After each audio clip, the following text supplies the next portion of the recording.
أستغفر الله العظيم الذي لا إله إلا هو الحي القيوم وأتوب إليه. أستغفر الله العظيم الذي لا إله إلا هو الحي القيوم وأتوب إليه. أستغفر الله العظيم الذي لا إله إلا هو الحي القيوم وأتوب إليه. أعوذ بالله من الشيطان الرجيم. بسم الله الرحمن الرحيم. السلام عليكم ورحمة الله وبركاته. الفاتحة. أعوذ بالله من الشيطان الرجيم. بسم الله الرحمن الرحيم. الحمد لله رب العالمين الرحمن الرحيم مالك يوم الدين إياك نعبد وإياك نستعين اهدنا الصراط المستقيم صراط الذين أنعمت عليهم غير المغضوب عليهم ولا الضالين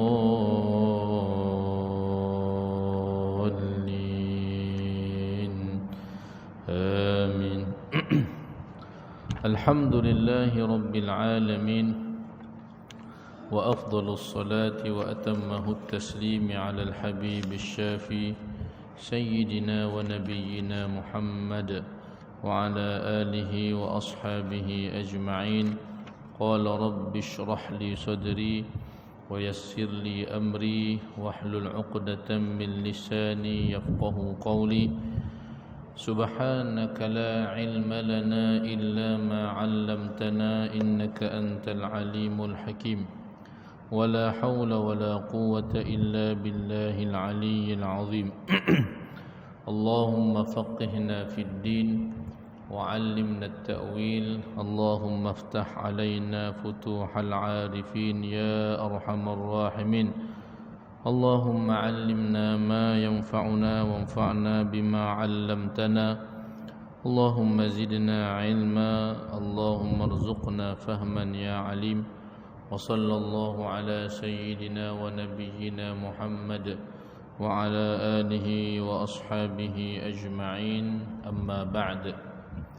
قال الله سبحانه وتعالى في القرآن العظيم بعد أعوذ بالله من الشيطان الرجيم. بسم الله الرحمن الرحيم. وما أرسلناك إلا رحمة للعالمين. صدق الله العظيم. Al-Fadilah Tuan Imam, Al-Afadilah Tuan-tuan guru, para alim ulama, pengurusi dan seluruh ahli jawatan kuasa Masjid At-Taqwa, muslimin, muslimat, hadirin dan hadirat yang dirahmati dan dikasihi Allah Subhanahu wa taala sekalian. Alhamdulillah, pertama-tamanya marilah sama-sama kita bersyukur kehadrat Allah Subhanahu wa taala kerana dengan limpahan izin kurniaannya pada malam yang berbahagia ini kita dapat sama-sama kembali berhimpun beriktikaf di dalam rumah Allah Subhanahu wa taala, di samping beradanya kita di dalam majlis halaqah ilmu. Masing-masing boleh pasang niat iktikaf dan insya-Allah mudah-mudahan dengan niat iktikaf dan dalam pada masa yang sama duduk dalam majlis ilmu, Allah Subhanahu wa taala melipat gandakan ganjaran pahala daripada sisinya semata-mata kerana pengabdian kerana Allah Subhanahu wa taala. Dan alhamdulillah, setelah sebulan kita sama-sama menjalani ibadah puasa dan beribadah di dalam bulan Ramadan yang lalu, kini kita berada di dalam bulan Syawal. Mungkin belum terlambat saya mengucapkan taqabbalallahu minna wa minkum.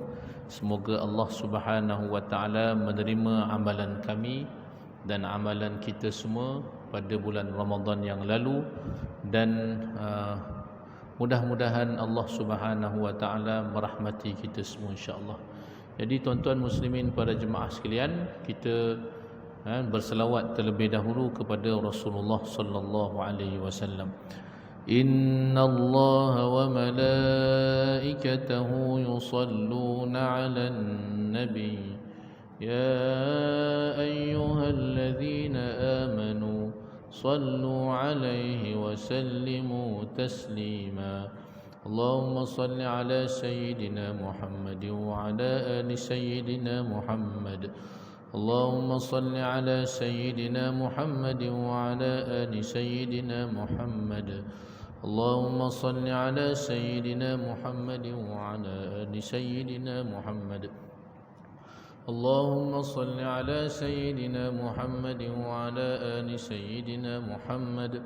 Allahumma salli 'ala sayyidina Muhammad wa 'ala ali sayyidina Muhammad. Allahumma salli 'ala sayyidina Muhammad wa 'ala ali sayyidina Muhammad. Allahumma salli 'ala sayyidina Muhammad wa 'ala ali sayyidina Muhammad. Allahumma salli 'ala sayyidina Muhammad wa 'ala ali sayyidina Muhammad. Allahumma salli 'ala sayyidina Muhammad wa 'ala ali sayyidina Muhammad.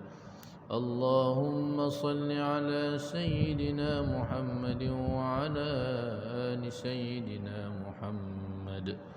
Alhamdulillah, mudah-mudahan selawat yang dipanjatkan diterima Allah Subhanahu wa taala insya-Allah. Amin ya rabbal alamin. Menerusi kitab Rahiqul Makhtum karangan Syekh Safiyur Rahman Al-Mubarakfuri rahimahullahu taala wa nafa'ana Allah bi'ulumihi fid dharain amin. Pada tajuk Rasulullah sallallahu alaihi wasallam mengadu kepada Tuhannya dalam peristiwa peperangan Badar Al-Kubra. Yang ini doa Rasulullah sallallahu alaihi wasallam.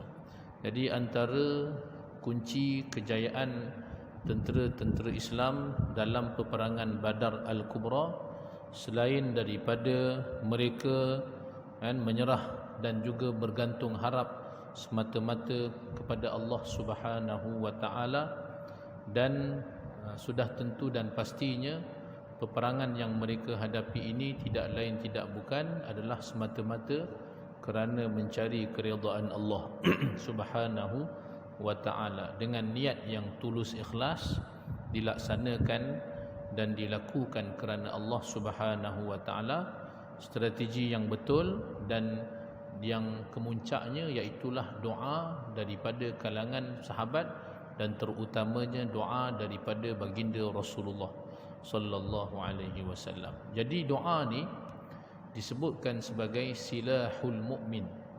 Doa ni tuan-tuan, kira kalau kita dah habis daya, dah habis usaha, kita kena ingat ada usaha yang paling hebat, yang paling tajam, iaitulah doa yang disebutkan silahul mukmin. Silahul mukmin adalah pedang bagi orang mukmin, pedang bagi orang-orang yang beriman.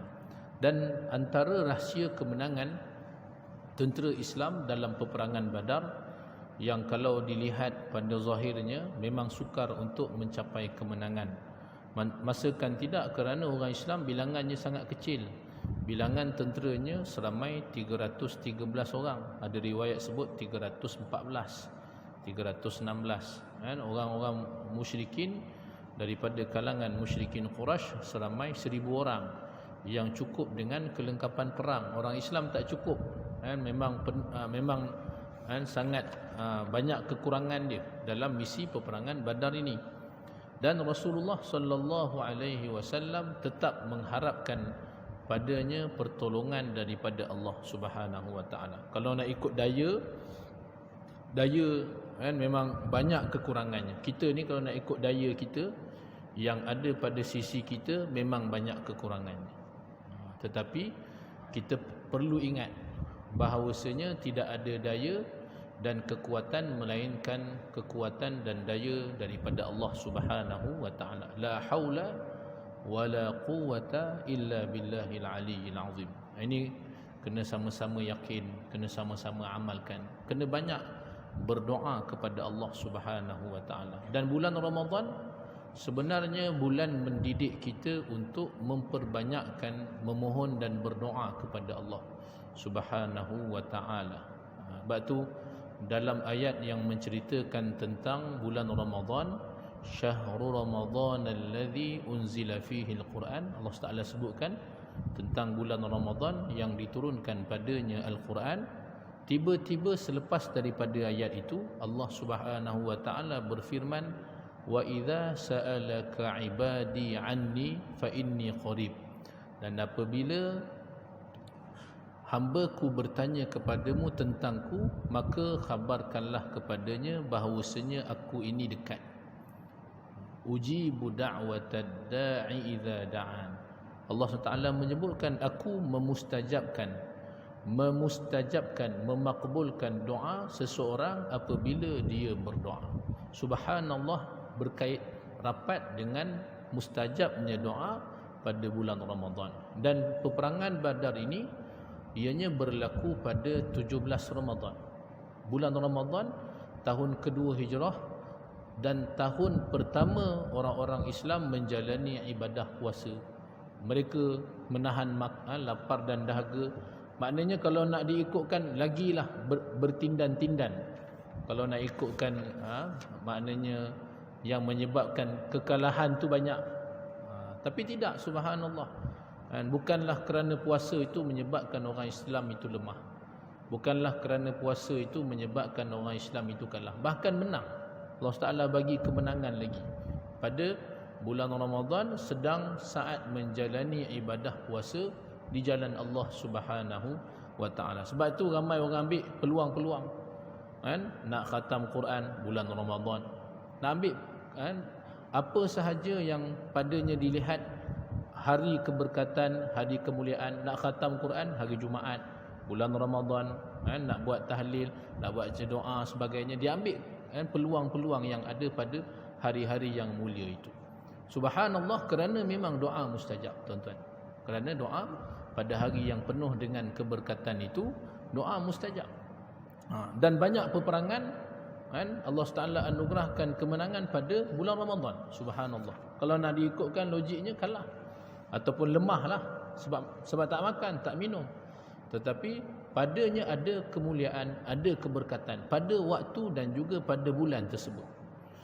Sementara itu Rasulullah sallallahu alaihi wasallam sejak kembali daripada menyamakan barisan pasukannya, baginda sallallahu alaihi wasallam terus mengadu kepada Allah Subhanahu wa taala, meminta kepada Allah Subhanahu wa taala ditunaikan kemenangan yang telah dijanjikan kepadanya. Subhanallah.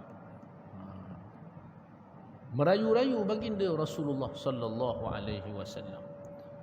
Baginda sallallahu alaihi wasallam berdoa dengan katanya Allahumma.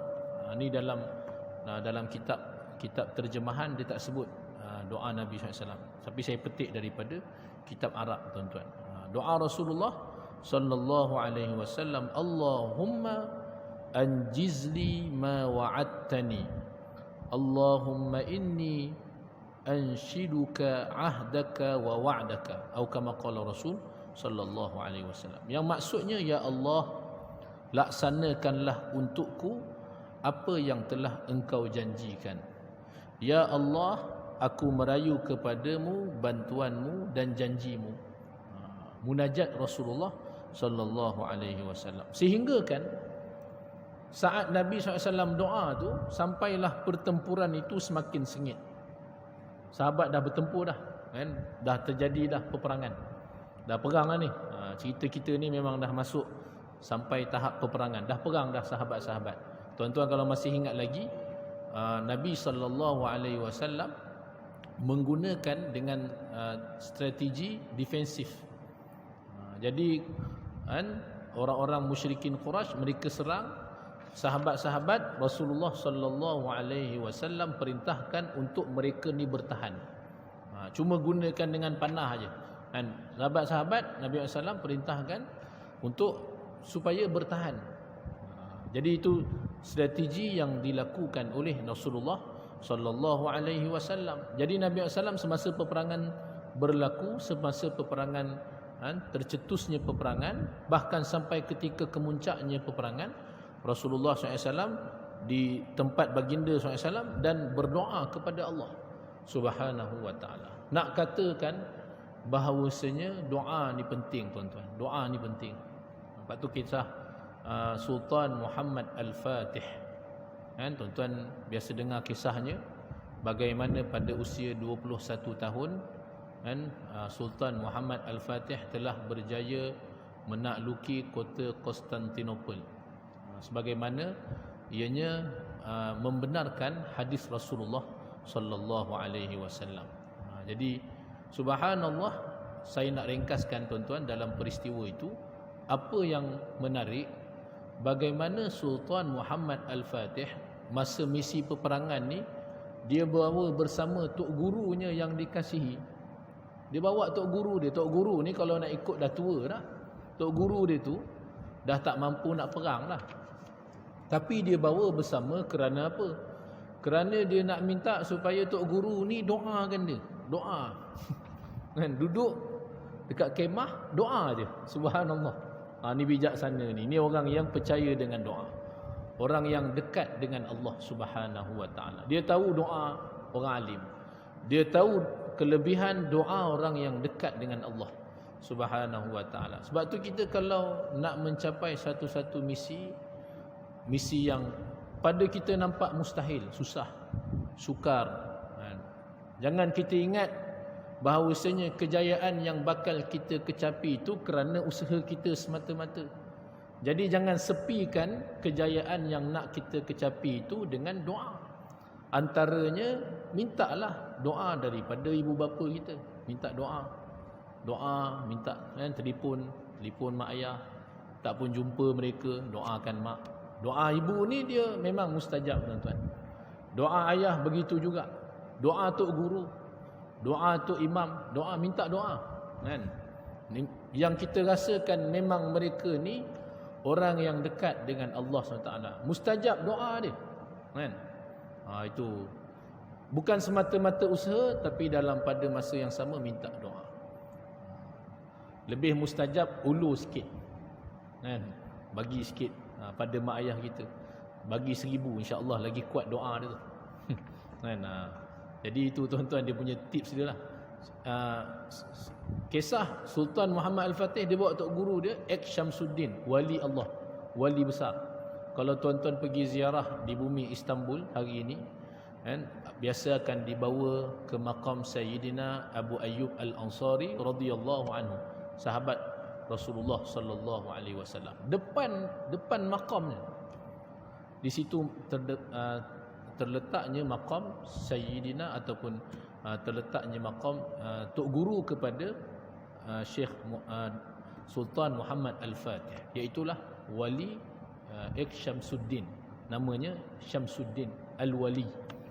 Tapi ramai yang tak tahu kisah dia, padahal dia di antara yang menjadi tulang belakang dalam perjalanan kehidupan Sultan Muhammad Al-Fatih. Dibawa tok guru ni untuk semata-mata doa je, tuan-tuan. Subhanallah. Rasulullah sallallahu alaihi wasallam ketika saat semakin kemuncak, pertempuran semakin sengit, bahkan hampir sampai ke kemuncaknya, baginda masih lagi merayu-rayu kepada Allah Subhanahu wa taala dengan katanya doa Nabi sallallahu alaihi wasallam, Allahumma in tuhlik hadhihi al-'isabah al-yawm la tu'bad, Allahumma in syi'ta lam ta'bud ba'da al-yawmi abada, atau kama qala Rasul sallallahu alaihi wasallam, yang bermaksud, ya Allah, andai kata kumpulan ini tewas pada hari ini, nescaya engkau tidak akan disembah orang. Ya Allah, kalau begitu yang engkau mahu, maka tiadalah lagi orang yang akan menyembahmu selama-lamanya. Baginda Rasulullah sallallahu alaihi wasallam merayu dengan penuh pasrah. Maknanya bersungguh-sungguh sangat doa tu. Memang kita digalakkan doa ni, tuan-tuan, kena khusyuk. Doa kan memang kena khusyuk. Bahkan Nabi SAW sebut dalam hadis, mafhumnya yakin dengan doa kita itu dimustajabkan Allah Subhanahu wa taala. Dimustajabkan Allah. Jadi doa yang khusyuk ni sudah tentu dan pastilah. Tak dapat tidak mesti kita kena faham dengan doa. Jadi bukan semata-mata amin je kat belakang, amin amin amin. Sudahnya rupa-rupanya tangan dekat bawah dah. Kena pula tu imam baca panjang doa. Rabbana Rabbana faghfir lana Rabbana amanna, daripada tangan ke atas tu sampai kat bawah dah jemaah. Amin. Tak sabar-sabar dah. Nak apa? Nak habis bagi habis doa. Itu ciri-ciri tak berapa nak faham lah tu doa tu. Lebih-lebih lagi majlis tahlil. Makanan dah siap sedia dah. Biryani gam kambing dah kebauan dah sampai bau dah. Teh tarik dah nampak buih dia dah. Jadi tu imam baca panjang sangat doa. Yang ni dah tak khusyuk. Duk main Rabbana Rabbana daripada tangan atas sampai ke bawah. Sampailah tu imam baca Rabbana atina fid dunya hasanah, barulah tangan naik balik ke atas. Nak kata bahawasanya dia tahu, itu maknanya tanda-tanda dah habis. Isyarat doa dah habis. Itu bukti bahawasanya kita ni memang tak faham apa yang kita minta. Apa yang kita doa kepada Allah Subhanahu wa taala. Doa, tuan-tuan, semolek-moleknya kita faham. Bahkan baik lagi daripada hati kita. Sebab tu kalau tak boleh bahasa Arab, baca bahasa Melayu. Ada seorang pendakwah yang agak terkenal dalam negara kita, dia pesan dekat saya, tuan-tuan, doa kalau boleh bahkan cuba baca doa Melayu, kerana doa bahasa Melayu ni kadang-kadang boleh kita berdakwah dengan doa. Betul kata dia. Betul. Kadang-kadang boleh tersentuh orang dengar. Pendek je. Ya Allah, ampunkanlah dosa kami, dosa kedua ibu bapa kami, dosa anak isteri kami. Seandainya ada daripada kalangan mereka yang tidak menutup aurat, ya Allah. Ini contoh. Dah ada yang terasa. Ampunkanlah ya Allah, berikanlah hidayah kepada mereka ya Allah. Kena pula yang tengah angkat doa tu memang tak pakai tudung, tuan-tuan. Pedih. Jadi itu contohlah. Maknanya memang baiknya faham doa yang kita bacakan itu. Jadi kalau boleh rintihan itu daripada hati. Cuma kalau nak baca daripada hati dan dalam bahasa Melayu, pastikan jangan dibaca dalam solat. Kan? Kalau tuan-tuan baca bahasa Melayu daripada hati, bahasa Melayu pula ketika solat, yang ini boleh batal solat. Jangan main-main. Saya sebut ni tuan-tuan bukan apa, sebab memang saya jumpa. Ni kan berlaku semasa di Raudah. Ada seorang jemaah tu betul-betul sebelah saya, masya-Allah khusyuk solat dia. Menangis-nangis, merintih-rintih. Allahu akbar. Ialah bukan senang nak masuk Raudah. Dapat masuk, dia solat sungguh-sungguh, doa sungguh-sungguh. Tapi itulah kan, ketika sujud kita dah khusyuk dah, tengok dia punya khusyuk tu. Sampai kita rasa jealous, kenapa aku tak khusyuk macam dia? Sampai macam tu rasa, ya Allah. Seronoknya kalau dapat ibadah sampai rasa khusyuk sungguh. Menangis kan, seronok. Sampai tengah sujud tu, saya pun kebetulan sujud sama. Dengar dia bersuara, ya Allah, ampunkanlah dosaku ya Allah. Bila mana pula? Memang bahasa Melayu, tuan-tuan. Dia ucapkan pula. Kalau dalam hati tu bolehlah pertimbangkan lagi.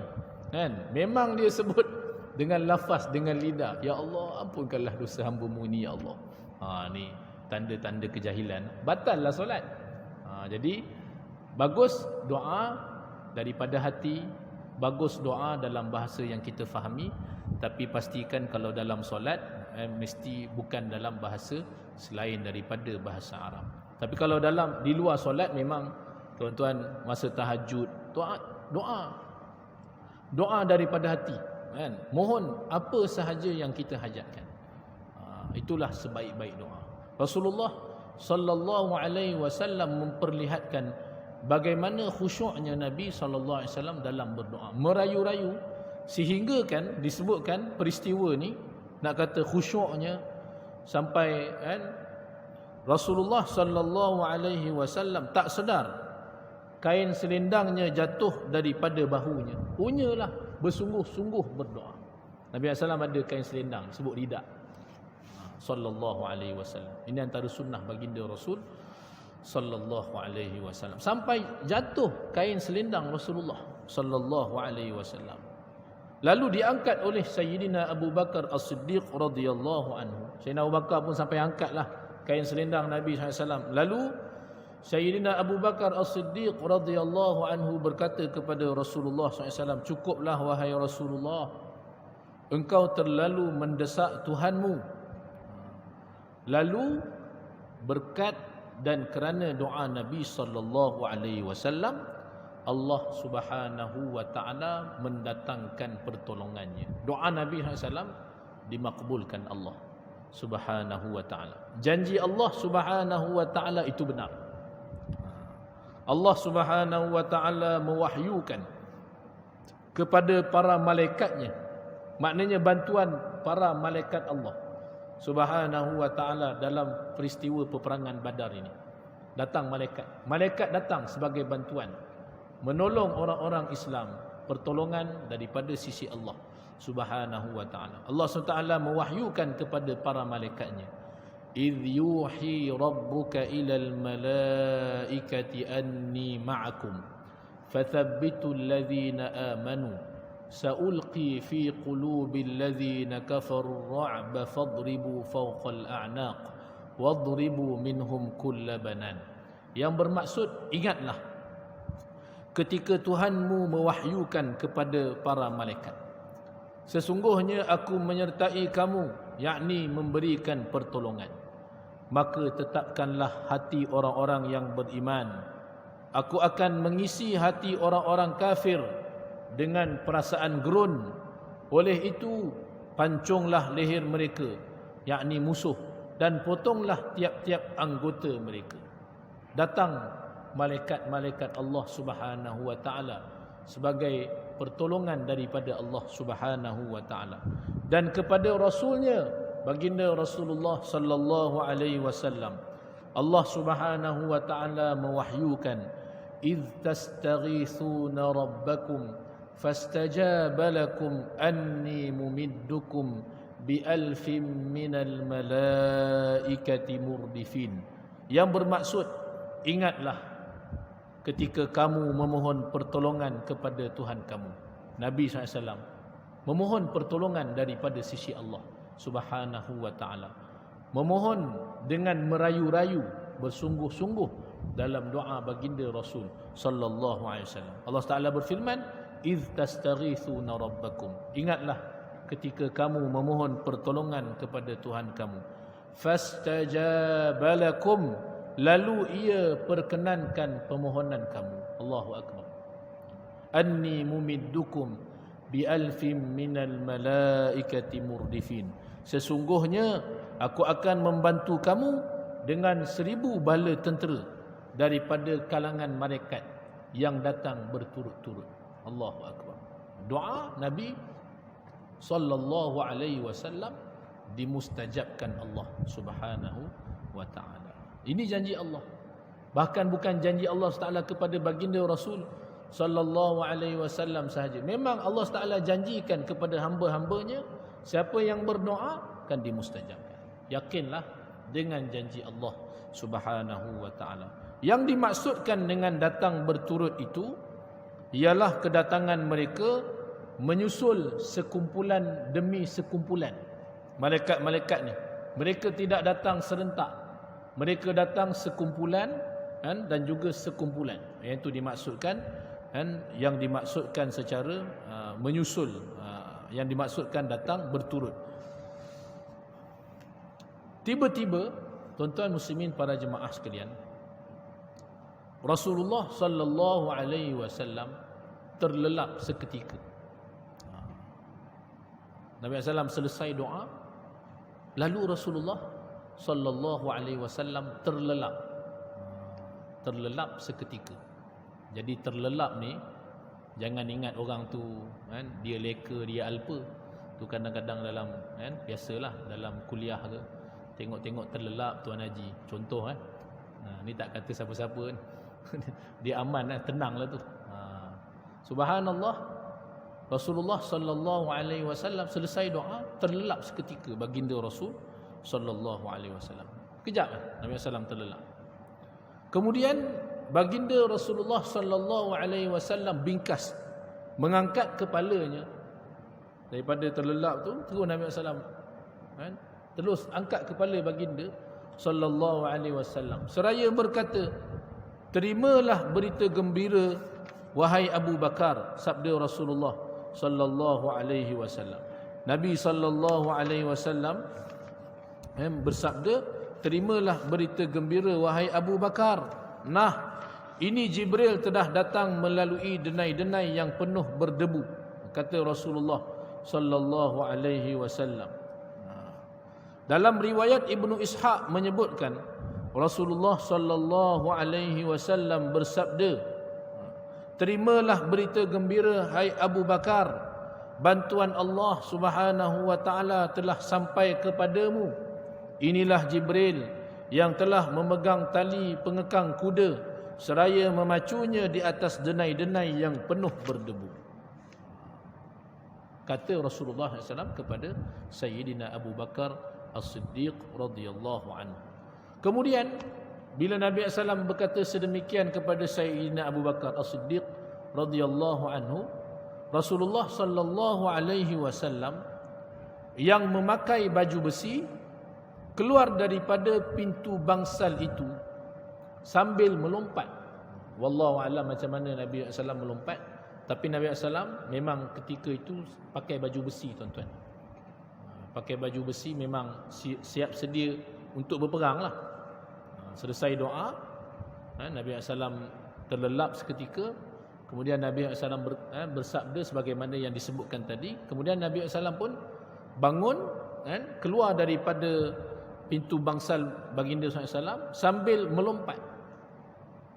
Seraya baginda Rasul sallallahu alaihi wasallam berkata, "Sayuhzamul jam'u wa yuwalluna ad-dubur." Yang bermaksud kumpulan mereka yang bersatu itu tetap akan dikalahkan dan mereka pula akan berpaling lari. Ini surah Al-Quran, surah Al-Qamar ayat 45. Sayuhzamul jam'u wa yuwalluna ad-dubur. Kumpulan mereka yang bersatu itu tetap akan dikalahkan dan mereka pula akan berpaling lari. Kemudian baginda Rasulullah sallallahu alaihi wasallam mengambil segenggam tanah daripada batu-batu kerikil. Nabi sallallahu ambil tanah, tuan-tuan. Seraya baginda Rasul sallallahu alaihi wasallam menghadap ke arah pihak musuh, orang kafir musyrik. Nabi sallallahu menghadap mereka. Ramailah. Ketika peperangan tengah sengit tu, Nabi SAW ambil tanah, kan? Kemudiannya Rasulullah SAW menghadap ke arah mereka. Lalu Rasulullah sallallahu alaihi wasallam berkata, "Syahatil wujuh." Syahatil wujuh, yang bermaksud buruklah muka-muka. Lalu dilemparnya pasir tadi yang digenggam ataupun tanah tadi yang digenggam oleh Rasulullah sallallahu alaihi wasallam ke arah muka mereka. Sedangkan pertamanya pihak kafir, pihak musuh tu jauh daripada Nabi SAW. Yang keduanya ramai, tuan-tuan. Orang kafir ni 1000 orang, ramai. Tapi ni nak kata mukjizat lah. Mukjizat. Ambil tanah tadi, Nabi SAW sebut syahatil wujuh, lalu dilemparkan ke arah pihak musuh. Dan apa yang berlaku, subhanallah, ni mukjizat. Tidak seorang pun daripada kalangan orang-orang musyrikin yang ada di situ, melainkan semua mereka terkena lemparan Rasulullah sallallahu alaihi wasallam. Tiba-tiba macam itulah mukjizat. Jadi ini wallahu alam, ada juga daripada kalangan alim ulama yang dijadikan sebagai amalan, tuan-tuan. Amalan, kan? Baca syahatil wujuh, lempar daripada jauh, sampai wallahu alam, kan? Sebab ianya memang pernah dilakukan oleh baginda Rasul sallallahu alaihi wasallam. Nabi sallallahu ambil tanah tadi sambil Nabi sallallahu menyebutkan syahatil wujuh, yang bermaksud buruklah muka-muka, lalu Nabi sallallahu lemparkan. Kalau nak ikutkan logiknya memang tak sampai, jauh. tanah, pasir, macam mana nak sampai? Orang baling pasir, faham lah kan, bertaburan pasir tu. Jangan kata nak 1 kilometer depan kita dia jatuh pasir tu. Subhanallah, lemparan itu kena kepada muka orang-orang kafir musyrikin. Semuanya kena. Kan?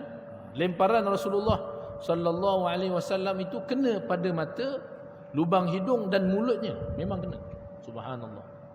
Dan dalam hal ini Allah Subhanahu wa taala berfirman, "Wa ma ramaita idh ramaita walakinallaha rama." Wa ma ramaita idh ramaita walakinallaha rama. Yang bermaksud, dan bukanlah engkau wahai Muhammad sallallahu alaihi wasallam yang melempar ketika engkau melempar. Ini memang mukjizat Nabi SAW. Tapi yang sampaikan lemparan tersebut, Allah Taala sebutkan, wa ma ramaita idh ramaita walakinallaha rama. Dan bukanlah engkau wahai Muhammad sallallahu alaihi wasallam yang melempar ketika engkau melempar, akan tetapi Allah Subhanahu wa taala jualah yang melempar, yakni untuk membinasakan orang-orang kafir. Muslimin para jemaah yang dirahmati dan dikasihi Allah Subhanahu wa taala sekalian, maka tatkala itu pun baginda Nabi sallallahu alaihi wasallam mengeluarkan arahan yang terakhir kepada anggota-anggota tentera Islam supaya melancarkan serangan balas. Bila orang kafir dah kucak-kacir, mula-mula memang defensif, kan? Kita sebut tadi defensif. Tapi bila datangnya bantuan Allah, turunnya malaikat Allah, Nabi SAW pula baling pasir tu kena habis kucak-kacir. Subhanallah. Pasir ataupun tanah tadi kena pada muka orang kafir, masuk dalam mulut, masuk dalam hidung, kena mata. Rasulullah sallallahu alaihi wasallam langsung mengeluarkan arahan yang terakhir, iaitulah serangan balas. Maka di sini bermulalah kekalahan daripada kalangan pihak musyrikin. Bahkan ketika itu Rasulullah sallallahu alaihi wasallam mengobarkan semangat juang kepada sahabat-sahabatnya. InsyaAllah yang ini kita akan cuba sambung lagi pada episod yang akan datang. Wallahu subhanahu wa ta'ala a'la wa a'lam. Saya kira cukuplah sekadar itu dahulu. Mudah-mudahan sedikit sebanyak apa yang kita bicarakan, apa yang kita bincangkan berkenaan tentang kisah yang hebat ini menjadi panduan pedoman kepada kita semua. Apatah lagi baru sahaja kita melepasi tarbiyah di dalam bulan Ramadan Al-Mubarak. Semoga kita semua dikurniakan kekuatan, bahkan pertolongan daripada sisi Allah Subhanahu wa ta'ala sepanjang dalam kehidupan kita, perjuangan kita mencari redha Allah Subhanahu wa ta'ala. Yang baik daripada Allah Subhanahu wa ta'ala. Segala kelemahan, kekurangan adalah daripada diri saya sendiri. Kurang lebih mohon maaf. Aqulu qawli hadza wa astaghfirullahal azim li wa lakum. Subhanakallahumma wa bihamdik, asyhadu an la ilaha illa anta astaghfiruka wa atubu ilaik. Bismillahirrahmanirrahim. Wal 'asr. Innal insana lafi khusr illa alladhina amanu wa 'amilus shalihat wa tawasaw bil haqq wa tawasaw bis sabr. Barakallahu fikum. Wassalamu alaikum warahmatullahi wabarakatuh.